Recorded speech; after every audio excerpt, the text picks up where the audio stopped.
स्वतःसाठी वेळ द्या, कारण आपण आहोत तर जग आहे. आणि अतिशय महत्त्वाचे, दुसऱ्यासाठी वेळ द्या, कारण ते नसतील तर आपल्या असण्याला काहीच अर्थ नाही.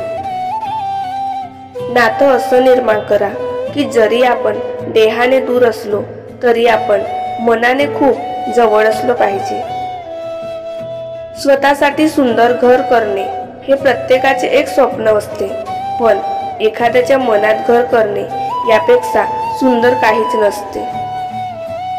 लहानपणी रिकाम्या जागा भरा हा खूप सोपा प्रश्न वाटायचा आणि मोठ्यापणी तो तितकाच अवघड वाटतोय.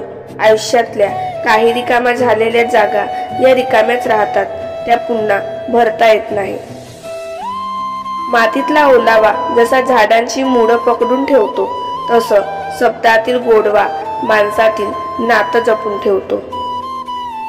संयमाने केलेला एक चांगला विचार अनेक वाईट विचारांना नाहीसा करतो. जसे आहात तसे राहा. नेहमी लोकांच्या आवडीनुसार बदलायचा प्रयत्न केला तर आयुष्य कमी पडेल. जीव लावणारी माणसे बरोबर असली की वाईट दिवस सुद्धा चांगले जातात. माणसाचा सर्वात चांगला सहकारी त्याची प्रकृती आहे. तिची साथ सुटली तर मान्य तो प्रत्येक नात्यासाठी ओझे होत असतो. म्हणून आपल्या प्रकृतीकडे लक्ष द्या व सुखाने जगा. प्रत्येक हृदयाची एक अबोल अशी भाषा असते. ती काहींच्या डोळ्यातून, काहींच्या मनातून, काहींच्या अंतर्मनातून तर काहींच्या स्मित हास्यातून व्यक्त होते. सुख आणि दुःख आपल्या मनात लावलेली दोन झाडे आहेत. आपण ज्याला जास्त खतपाणी घालू तेच जोरात वाढणार. देवाने आपल्या काहीतरी दिलं पाहिजे म्हणून देवळात जाऊ नये, तर देवाने खूप काही दिलंय म्हणून ज्यांच्या ज्ञानाने, मनाने व मानाने एवढे मोठे व्हा की भाग्यवान शब्दाचा अर्थ तुमच्याकडे बघून समजेल. ज्यांनी तुमची धडपड पाहिली फक्त त्यांनाच तुमच्या यशाची खरी किंमत कळते. इतरांना तुम्ही फक्त नशीबवान माणूस वाटत असता. जगात येताना आपणाकडे देह असतो, नाव नाही. जग सोडताना मात्र नाव असतं, देह नाही. मिळालेल्या देहाचे नावात रूपांतर करण्याचा हा प्रवास म्हणजे जीवन.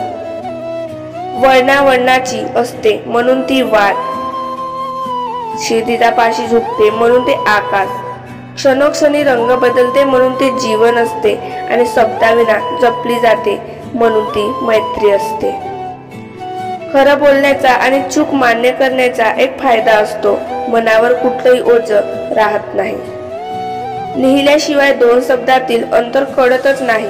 तसेच हाक आणि हात लिहिल्याशिवाय माणसांची मनही जुळत नाही. सुख सुविधा असणे म्हणजे समाधानी असणे हा केवळ गैरसमज आहे. आपण आहे त्या परिस्थितीत आनंदी असणे म्हणजे समाधानी आहे. जगात येताना आपणाकडे देह असतो, नाव नाही. जग सोडताना मात्र नाव असतं, देह नाही. मिळालेल्या देहाचे नावात रूपांतर करण्याचा हा प्रवास म्हणजे जीवन. मनाचा झरा निर्मळ असला तर जीवनाच्या तळ्यात गाळ साचत नाही. श्रीमंताशी मैत्री झाली म्हणजे गरिबांना विसरू नका, कारण गेल्यानंतर खांदा देणारे गरीबच असतात. श्रीमंत लोक तर स्मशानातही कारने येतात. डोकं शांत असेल तर निर्णय चुकत नाही आणि भाषा गोड असेल तर माणसं तुटत नाही. चुकीचं असून स्वतःला बरोबर सिद्ध करणं सोपं असतं, पण बरोबर असून सुद्धा स्वतःला बरोबर सिद्ध करणं खूप अवघड असतं. दुःखाची झड आणि वेदनेची कळ त्याच लोकांना जास्त कळते जे प्रामाणिकपणे सरळ साधं आयुष्य जगत असतात.